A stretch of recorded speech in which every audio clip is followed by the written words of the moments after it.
so let's get someone up here who wants to test their transversus abdominis strength. Mine's weak. Oh. Well, let's see. Let's get it. Test you. I'm injured. Come What do I do? So you're gonna put this, so you're gonna put that like right in there, like lumbopelvic curve, basically like right near the pant line. And you just wanna make sure it's generally in the middle. You have people with their knees bent and hook lying. Now the challenge with this and the biofeedback pressure stabilizer is a longer cord so you can see it better. So you're not straining your neck. I'll probably put you up so you can see this a little bit. And so you're gonna pump it up to 40. Okay, so 40 is when you're at rest.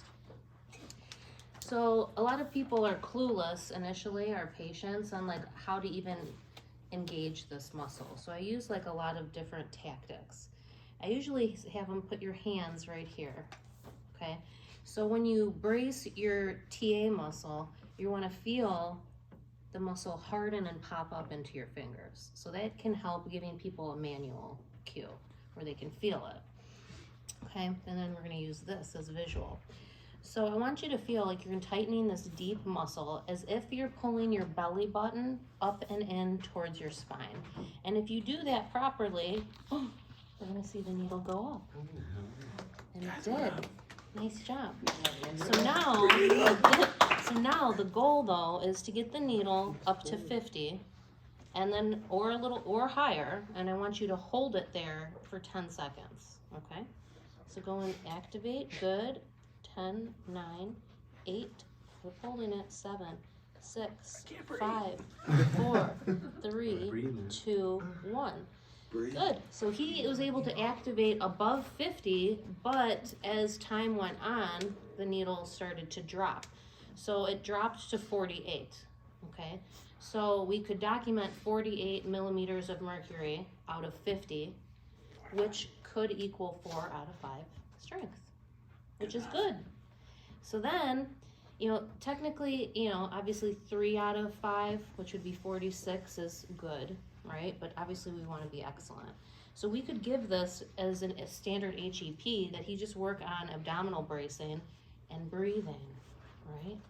So try it again and look at the needle.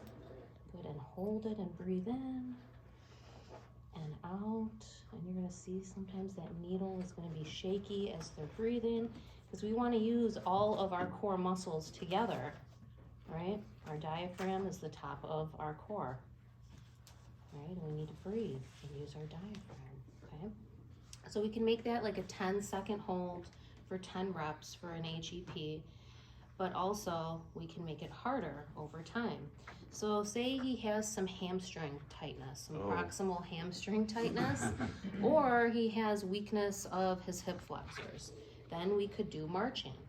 So I want you to do the same thing, brace your abdominals, watch the needle, try to keep the needle stable, and then march one knee to your chest, right? And this needle went up about 10 millimeters of mercury, and not as much on that side. Okay, so our goal is to have as minimal movement of the needle as possible as your legs are in motion, right? Because we're moving the hip, we don't want the lumbar to move, right? So if say he's at 50 when he braces and it goes to 60 or to 40, a 10-degree change either way, that's still considered good.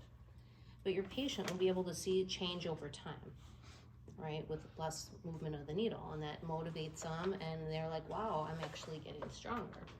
You can add a TheraBand around their knees and then have them do resisted marching, okay? And you can do bent knee fallouts. What you're gonna notice when your patient is doing flexion movements, right, especially if they have tight hamstrings, they may lose their lordosis. And that's gonna increase the pressure on the needle. So if you see them doing, say, marching, and that needle was going way up, you say, all right, what you're doing is you're flattening your back and you're losing that curve to give them that cue. Now on the opposite, if people are gonna be doing, say, extension-based, say they're in hands and knees, which we're gonna practice, things like prone hip extension, which we'll try too, that's right, they're gonna wanna increase their lordosis in certain moments, especially if they have tight hip flexors. So that's when you're gonna see the needle drop down, okay? So we can do bent knee fallouts. So you're gonna brace your core, try to keep that needle there, and now let one knee fall to the side, right, needle's dropping. People tend to increase their lordosis here. And then your other side.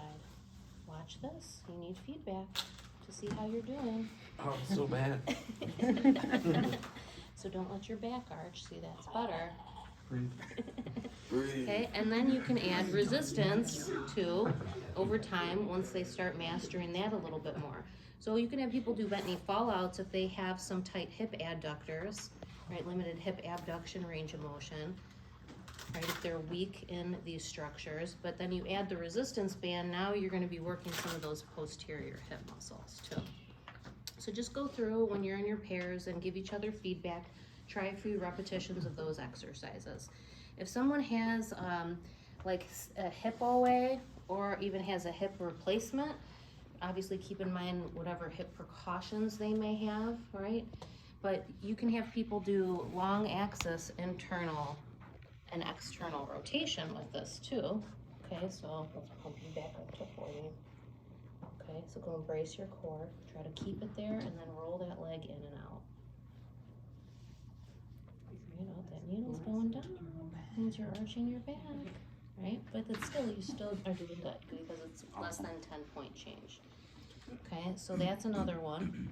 We can get you in prone, so go ahead and get on your tummy.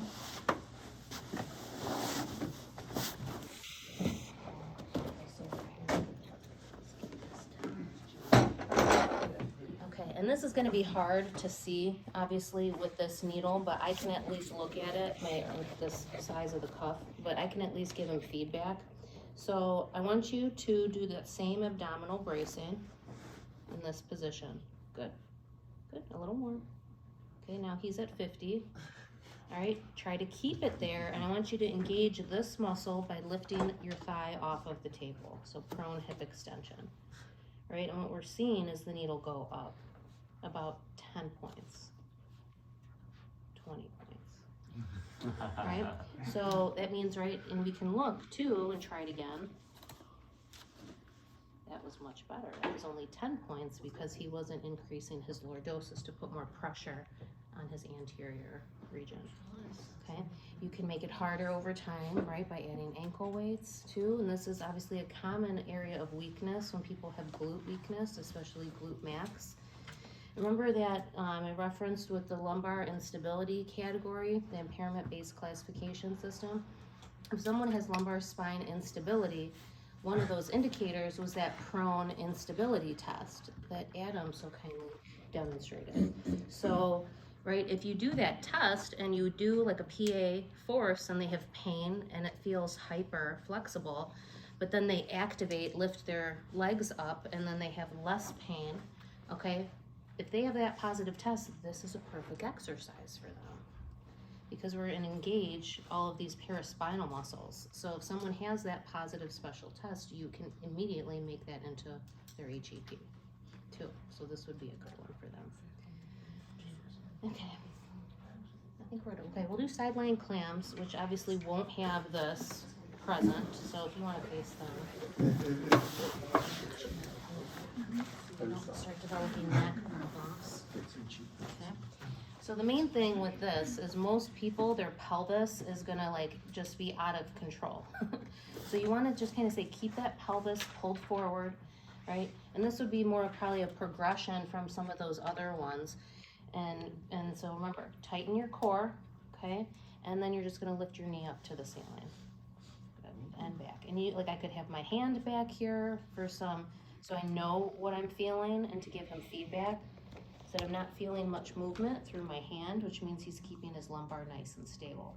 And he's doing a good job of not opening up his pelvis. You're gonna see a lot of people doing this, okay?